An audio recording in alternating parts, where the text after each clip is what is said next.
Ooh, thank you, Tally. Hello, everybody. My name is Paula Parton, and I'm an alcoholic. Woo!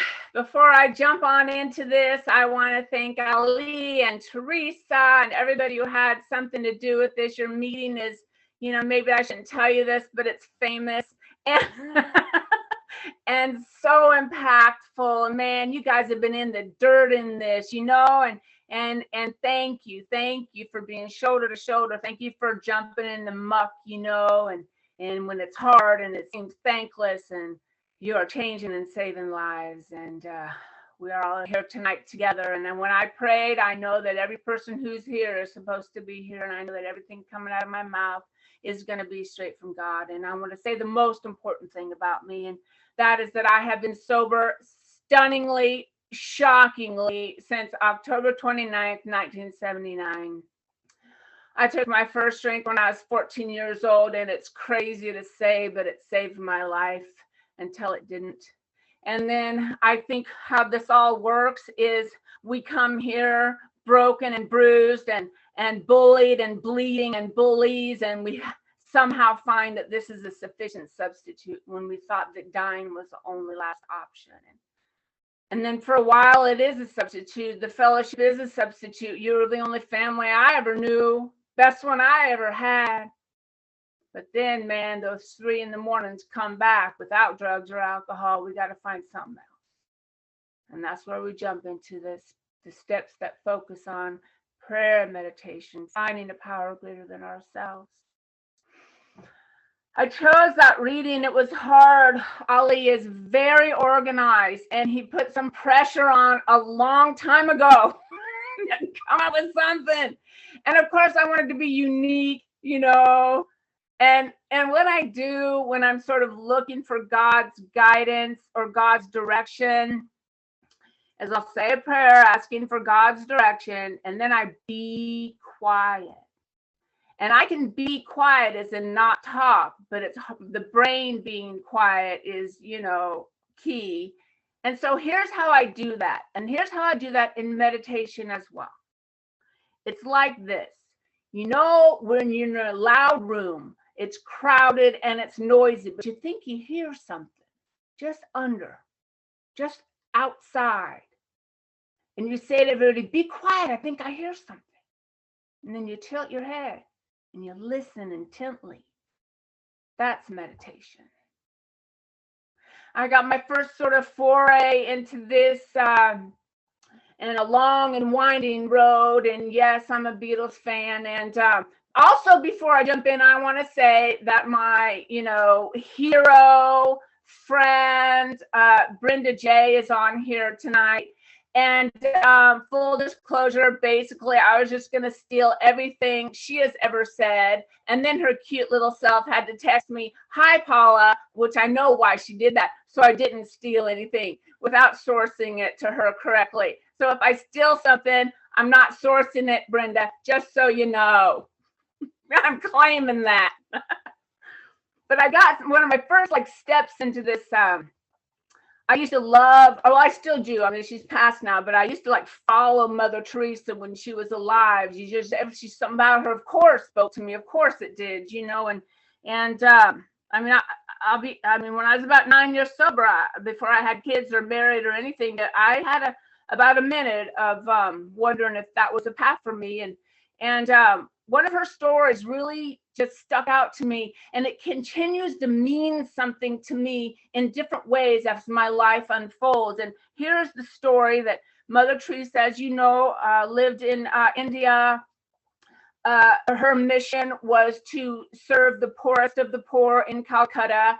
And one of the parts of her primary mission was to teach the Hindi women how to not let their babies die of malnutrition.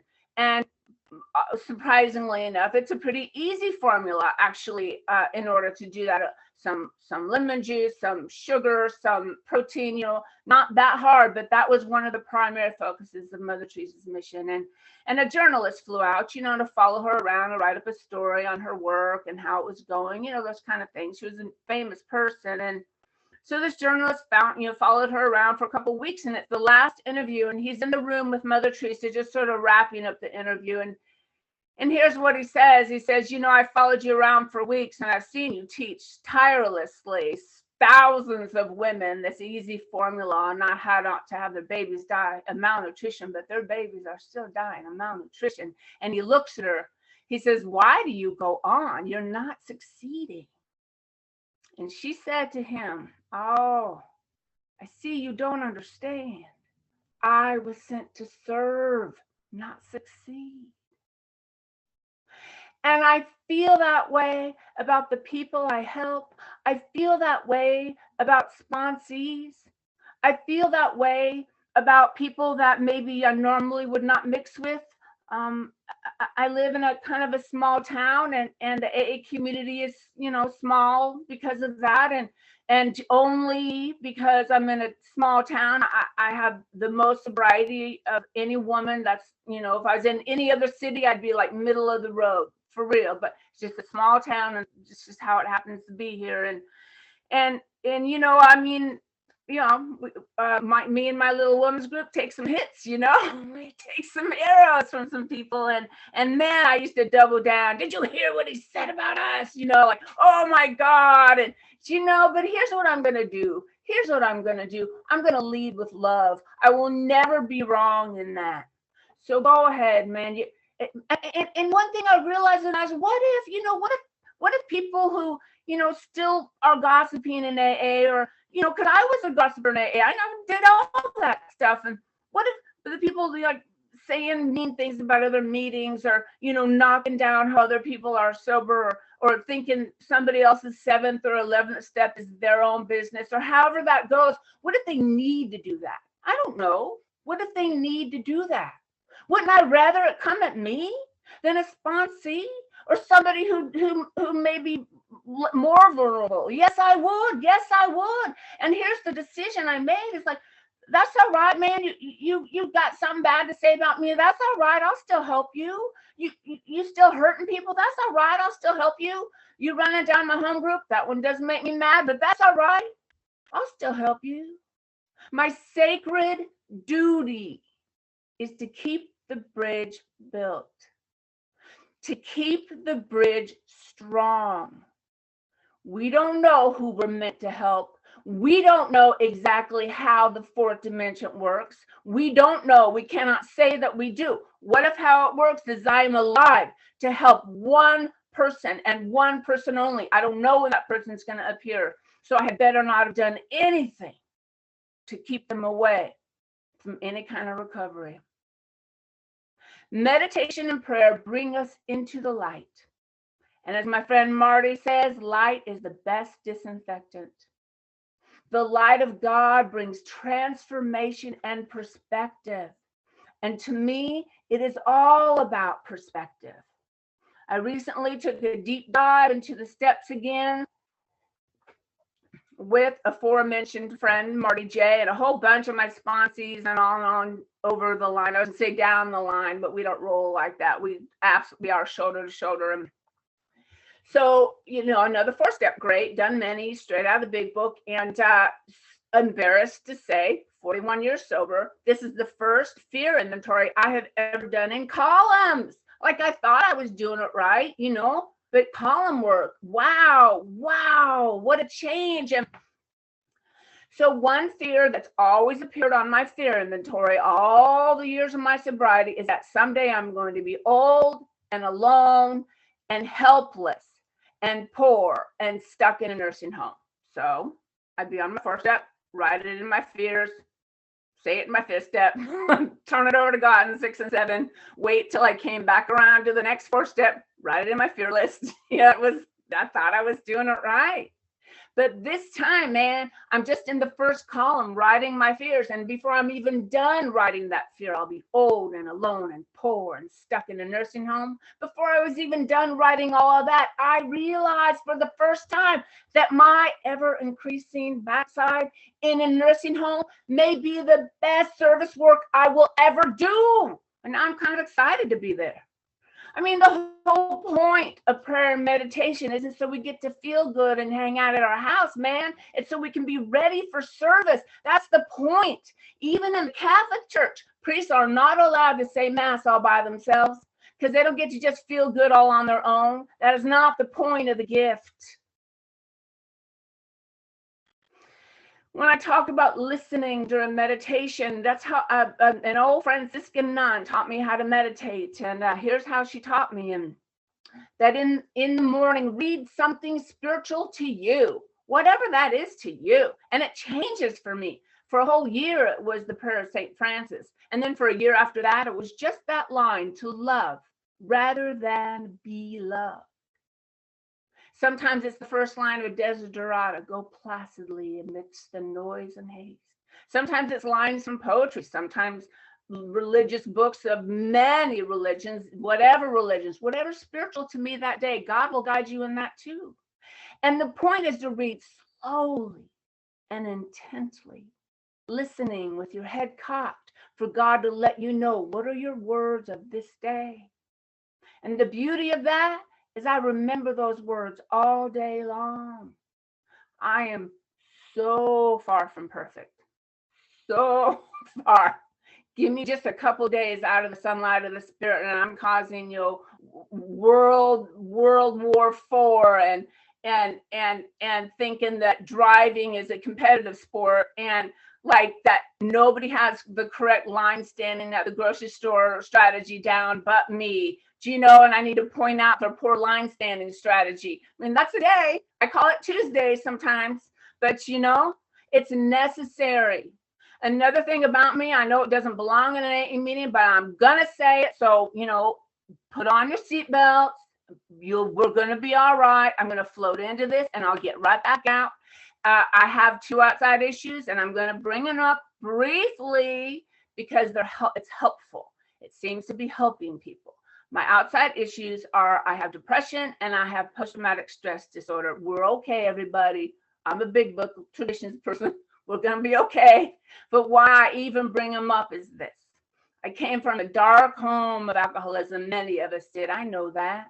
And page 124 is my favorite part. Cling to the thought in the big book. It says that in God's hands, the dark past is the greatest possession you have. The greatest? My depression and stress disorder, anxiety disorder, from that is my greatest possession. My dark past, where no God seemed to be present. That's my greatest possession? Yes, it is. Another way to say that is language of the heart. And in a prayer and in a day of prayer and meditation, I am ready to see who needs help. I am able to see, as my friend Brenda says, okay, Brenda, that day I may be someone's light and they may be my moth. I love how she says that. And if she weren't here, I totally would have stolen that. For real. It's vital. It's food to us. We cannot stay sober on just the fellowship. I wish we could. Man, I got here at 17 years old. I love the fellowship. What was I going to do? I came here with brain damage, a savage girl from a savage place, more feral than human. And the fellowship was a sufficient substitute, man, until it wasn't. Until I found my own dark night of the soul, sober, clean, dry, and sober, and had to find a power greater than myself.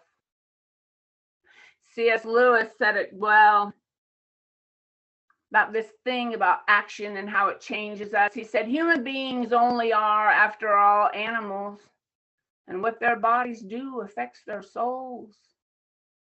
I am not an obedient person. I'm kind of more a hippie, let it all hang out kind of. And, everybody's higher power is their higher power. It's not my business. You know how that rolls for them, and I just want to walk shoulder to shoulder and be in service. But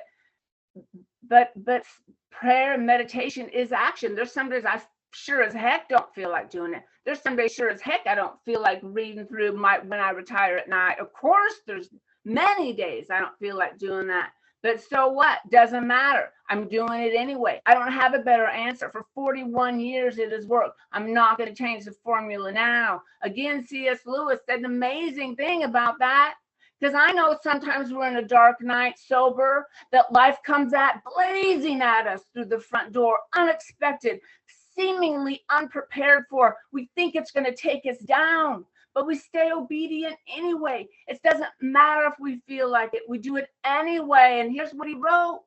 He said, God is never more happy than when his person is standing on a mountaintop, looking round upon a universe from which every trace of him seems to have vanished, asks why he has been forsaken, and still obeys.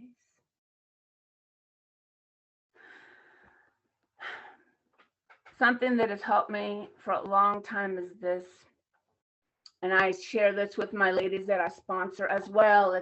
If there's an issue, a conflict, a wrong, a worry, a terror, something, whatever is on them, and they're obsessing or just thinking of it, can't seem to let it go, can't seem to find freedom, here's what we do. That is our reminder to pray for an intention that we have. I've been for a year in intense prayer for 2 grand sponsees, because that was the choice of who I'm going to pray for when I start worrying about my 2 sons that are dying of alcoholism. Even though I have them far into sobriety, as if that's some kind of thing that's going to save them from this disease. It will not, and it is not. But we will see. We will see. Another way that prayer and meditation changes us and makes us just show up for services. When I was about 10 years sober, I lived in Savannah, Georgia, and before I was married or had kids, and I just volunteered all the time. You know, I live in AA, and I just volunteered in the community all the time. I was really active in nonprofits, and it's a great life. You know, almost every night of the week I was volunteering, painting a house or at some food pantry. I mean, why not, right? And plus, if you want to make good friends, go to good places. Just saying. And so in Savannah, the News Gazette, the newspaper there has this, surprise award they give, and you don't know who won it or if you've even been nominated. And on Christmas Day, you open the paper and you see who won this award called Hero of the Year. So when I was about 10 years sober, maybe about 27 years old, I opened the paper on Christmas Day and I won Hero of the Year. I couldn't believe it. My AA friends, oh God, they said, oh God, we're never going to live this down. Anyway, so here's the amazing thing. Here's the only reason I tell that story. That year, in a town of about 200,000 people, that's intense volunteers, and lots of volunteering in that city. 6 people won that award, Hero of the Year. Of the 6 people who won, 3 of us were in AA. That's how we roll. When we pray and meditate, we can see the next thing to be done. And when my ladies are in pain, I hurt for them. Of course I do. But what I tell them is this: I will walk with you the whole way, no matter what that looks like, no matter when that is, when it hits the fan, when it's hard, I will be with you the whole way. But I am asking you, honey, to do this. Pay attention. Because the miracles are coming. And someday, way sooner than you think, there will be someone that looks to you for help for this exact issue. They will need to know every minute of how you got through that.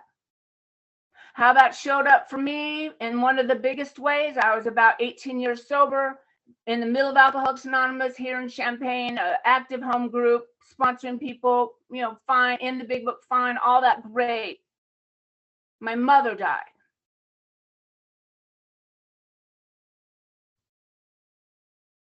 And later that same month, I lost a baby. And we really wanted that baby.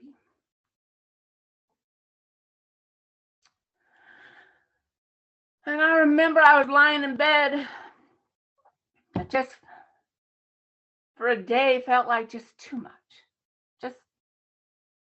Just too much. And I was hemorrhaging, and I have to say, I'm embarrassed to say, but it's true. I knew if I just stayed there that I would go out that way. The people in AA came up to my home from my home group, and they dropped off food for my children and for my husband. and came to sit on my bed and take my hand. And they talked me into going to the hospital to get a transfusion. And I did. And then they talked me into coming to the home group, and they would make it easy. They would come and get me. They'd find me a special chair to sit in, and probably medically before I should have been up and about. They did do that. And just a week or so later, I was walking into my home group, and they found me a special comfortable chair to sit in, and I sat. And I live in a university town, and so we have lots of visitors from out of town. And at the beginning of the meeting, someone asked, are there any visitors here, any alcoholics from out of town? And a young man raised his hand. He says, yes, I'm in town because my mother just died, and I don't know how to get through this sober. And there I was. God takes these things, turns them to magic, to gold. Who knew that was the point? A couple years ago, before we went into lockdown, and I'm going to leave details and names out of this, so you won't know other people's defects, just mine. I got asked to speak at a conference outside of a large city at kind of a church camp, kind of a place. Great, fine, happy to do it, near Los Angeles. And then so I agreed to it, happy to do it. And then one of my sister sponsees out there, who's sort of on the edge of celebrity, was going to have this huge red carpet event with paparazzi and like ball gowns, are like totally up my alley. And she was going to fly some of us out there and put us up at the Beverly Hilton at Beverly Hills. I'm like, yes. And then I look at the dates, and it's the same dates that I had committed already to go to this conference. And so I said, I can't do, I committed to go to the conference. And then Lois said, well, when are you talking? I said, well, Saturday morning. Lois said, well, just tell the conference you're going to talk, and then you got to go back into the city to attend this event with your sober sister. And and like a lot of people who sort of have influence in my life were saying to do that, because they were just overcome at the thought of all of us getting to do this amazing thing. And my gut felt funny about it, but I said, really? Okay, I'll run it past the conference guy. And I did, and he blasted me, which he should have. And I immediately knew he is right. That was not okay for me to do. So I called him back. I'm so sorry. You are so right. Momentary blip. I'm with it. And even after that, my people in my circle were saying, come on, because they were mad at him for blasting me. I'm like, no way. No. I said yes to Alcoholics Anonymous, man. I'm not. No. So I went. Another woman went to that conference I'd never met before, and she was rooming with my host. So this woman was at every, dinner and lunch, and we got to know each other, and I spoke, and something about what I said really reached to her. And so she was calling me for a whole year afterwards. Great, new friends, she was reaching out when I guess she couldn't reach her sponsor or something. And so she made a sponsor change, and she asked me to sponsor her. Great. So I thought that was the point of me giving up the red carpet. And she thought that was the point of her going to this church camp thing, which is never something she would like otherwise do. Nah, it wasn't that. Also during Zoom, I started sponsoring another young woman who was homeless, and she just got her child back, which she had lost, a very young child, which she had lost during drinking.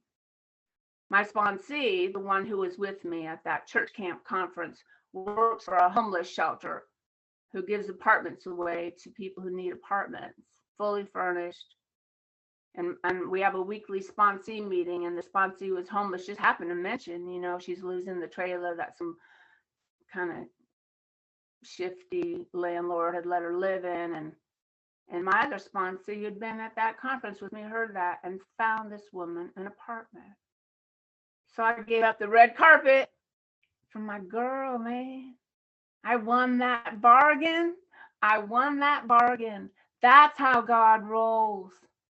I remember being a little girl, man, in the darkness of my mom's alcoholism. And like, I remember I was 8 years old. I don't know why I remember this so clearly, you know, but I was begging God to help. Please, God, please make it stop. And I woke up the next morning and it hadn't stopped. And my first words to God were, I hate you. But now I know God was with me all the time. God was saying, hold on, daughter. I am sending Alcoholics Anonymous. There you will find freedom from care, boredom, and worry. There you will be rocketed into a fourth dimension of existence. And why some minutes ago I mentioned my depression and post-traumatic stress disorder is this. I am grateful to be an alcoholic. There was no way out of that for me, but to you. I will never be done paying back my debt to Alcoholics Anonymous. And I never want to be done paying back my debt to Alcoholics Anonymous. And when I got diagnosed with PTSD, maybe, I don't know, 7 or 8 years ago, I'm not sure, something like that. And the answer for that is meditation. And I happen to be a member of a group of about 2 million people who have a step that concentrates just on that. When I got diagnosed with that, I'm going to tell you that quick story because it's amazing. I thought I had ADD because all my sobriety rude people have made fun of it. So I live in this big university research institute. They think they are all that, and they have testing labs for everything. I thought, well, I'm going to go get tested. Not that I'm going to do anything about it, you know, whatever. But so I started the test, 9 months of scientific on-the-record testing at the great Carl Medical Facility at the University of Illinois.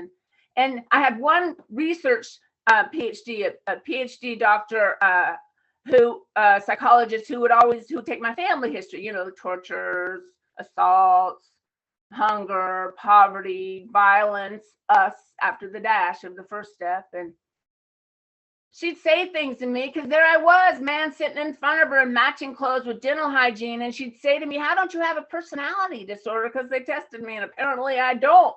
But I know my name, man. Every time she'd say some kind of question like that, I'd say, the only thing I know, man, is I'm an Alcoholics Anonymous. I got to come to you. She'd say to me, you know, there's women in institutions just like you who can't feed themselves. I said, I know there are.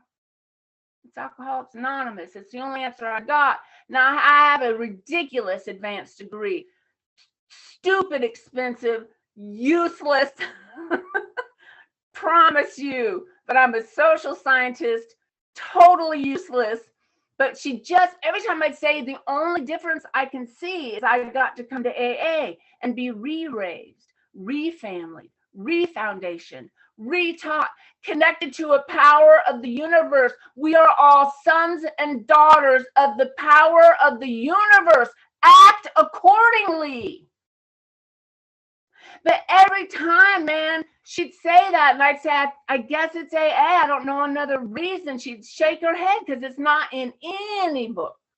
Finally, I thought I'd come at her with the scientific approach. I said, look, I'm a social scientist. You're a social scientist. I understand your hypothesis. I understand your formula, your equation, and your factor. I really do understand. I'm telling you this. You have an anomaly to your equation. That anomaly is Alcoholics Anonymous. And man, I almost had her. And then she's like, no, not in the book.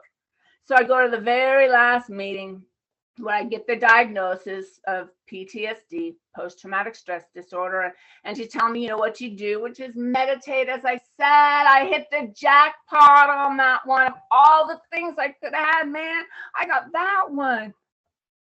And she gets to the last page, but she can't help it, man. And we're in a scientific setting, you know, they're just all about that. And everything's on the record. We're in a laboratory, and she can't help it, man, because there we are, breaking any model she'd ever heard of.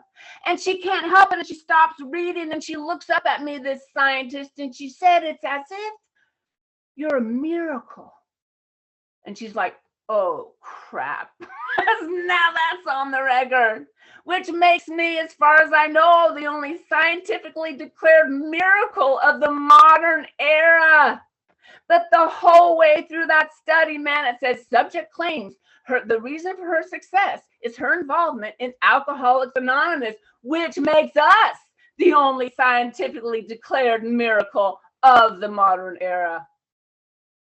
When I was 30 years sober, man, I thought I was just going to meditate from here on out. When I hit 30, man, I was just going to, live on the vibes of my psychic change. No, that's not what happened. I still had one last addiction I didn't even know was in me. I needed people's approval. I lived, shifted, changed, acted, shticked for their approval to gain a reputation I felt I did not deserve. And at 30 years of sobriety in my small town, it became unavoidable. I could not look the other way anymore. Men with 45, 40, 30, 35, 20, 25 years of sobriety were waiting for the newest, most vulnerable women to come in our meetings, and they were jumping on them. Some of them would wait till these women went out to drink. They'd go to their house and have sex with them. And my sponsor lives a long way away. And like I said, I'm in this little town, little AA community. And I said to my sponsor, do I have a responsibility in this? She said, yes, you do. You need to step up. You need to say something at least. Bystanders are watching. They don't know what to do either. But I was so afraid. I was shocked at how afraid I was. And I didn't like her answer because I rather enjoyed being popular in AA. So I called GSO like we all do. They have a whole list. They get those calls so much. Here's what all the different groups have done to protect their vulnerable people from predators. And I didn't like that answer. So I've lived so many places in my sobriety, and my friends in Georgia said, this was such a big deal. This was so prevalent in all of Atlanta AA that their inner group had to come out with a statement about it and protecting newcomers and our responsibility and the 12-step and the first tradition. And so they said, call this lady. Mary is the one who kind of was the force of that. So I called this little old Southern lady named Mary. And you know how they talk, man. You just melt like butter. And I told her the deal. I said, I was hoping for a different answer. I said, do I have a responsibility to confront this? Do I have to step up? She said, yes, you do. And then with 30 years of sobriety, I started crying. And I said, but I'm so afraid. And she said, you just have to have courage. And so I made a decision to be a person that had courage. And whenever I'd falter, I'd think, what would a courageous person do? And it's not like I've ever walked up to some 13-stepper. If you don't like that term, just read Dr. Bob and the Good Old Timers, people. Okay, it's in there. Anyway, it's not like any, predator said, oh, thank God, Paula, I will change everything. No, that's not the point, man.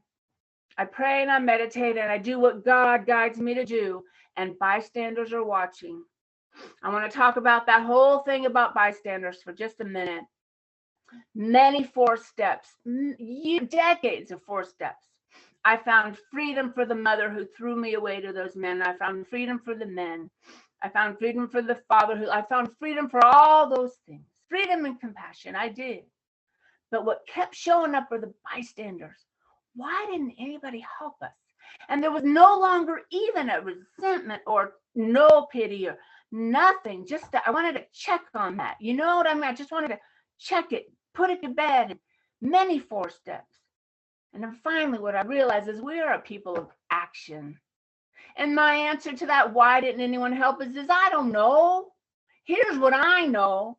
I will never be a bystander.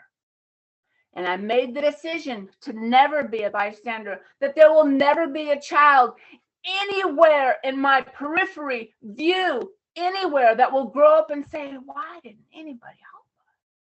Now, I'm not suggesting you do that. I've faced down some scary guys but I already made the decision. And there I found freedom. This service for others doesn't just work through 10 and 11 or 11, I'm sorry, and in AA, man, we serve our communities too. Man, we almost destroyed them. We need to be good citizens too, at least for me. Your God can talk to you, but that's where God's got me too. And I'm in my 10th year as a community advocate in the elementary schools. And what I do is I find the little kids who don't have anybody showing up for them, man, who falling off the face of the planet. Nobody's noticing but me.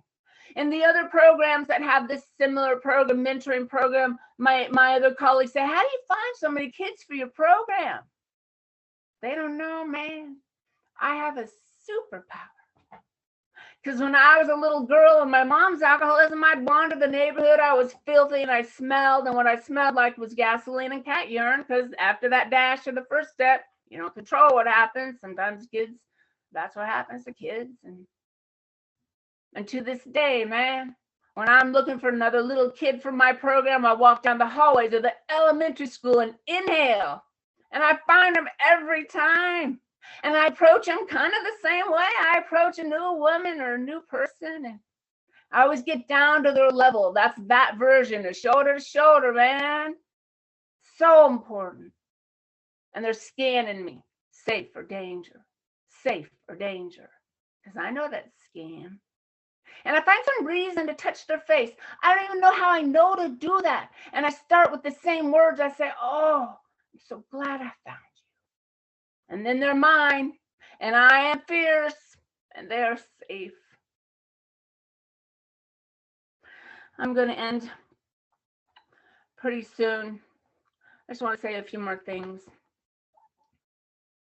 My sons that drink like we drank. My oldest is the most frightening. He was born not breathing, hanging by the umbilical cord, and it's crazy. But that's the way he came into the world, and that's my fear of the way he will go out. And I've worked hard with God's help to just keep the bridge open. Man, I don't talk to them about their drinking. I don't. Of course I don't, man. What if I'm the one way they have in? I'm not messing that up for anything. One time I had to speak in Houston, and I was the Saturday night speaker, and usually speaking just wears me out, man. I really don't leave anything. I just, I'm worn out when it's done, and I sleep really well, but I went to bed. I just couldn't get to sleep. It was like 3 a.m, and I just saw, even through my closed eyes, the light on my phone go off, and I picked it up, and it was my son. And I happened to be awake, and he was texting me for help. And so for 3 weeks, man, I got to be a sufficient substitute and try to make the bridge. But he went back out. That's all right. I did my job. It's all right. But a funny thing happened. One of my oldest friends in AA, I called her and I said, if he ever reaches out for help, you've known him since he was a baby. Do you think, you could be the one to come and give him a 12-step call? She says, I can't believe you just called and asked me that. I said, why? She said, because I just had a dream about your son. I've never dreamed about him in my life. And in the dream, we are in a lake all by ourselves, and he is drowning. And I'm holding his head above the water, and I'm calling for help, and no one is coming to help us. Don't tell me that's not God. When my baby was born not breathing, I was 13 years sober, in the middle of Alcoholics Anonymous, man, but I still had hate and rage for what had gone down. I wanted freedom, and freedom wasn't coming, but I wanted it. I looked to the side of the room on no drugs, and walking up to my bed was my grandmother, who had died 10 years before. And she brought such peace. I don't have a word to describe what she felt like. And I thought she was there for me because I had not been coming through that delivery well, but she was not there for me. The only reason I say that right now is this. I know the day is coming when my grandmother will return for me. And on that beautiful day, I imagine she will take me by my hand to go to meet the God of our ancestors. And there is one thing I hope, that the God of my understanding will lean forward and touch my face and say to me, "Well done, daughter. You were so brave." Thank you.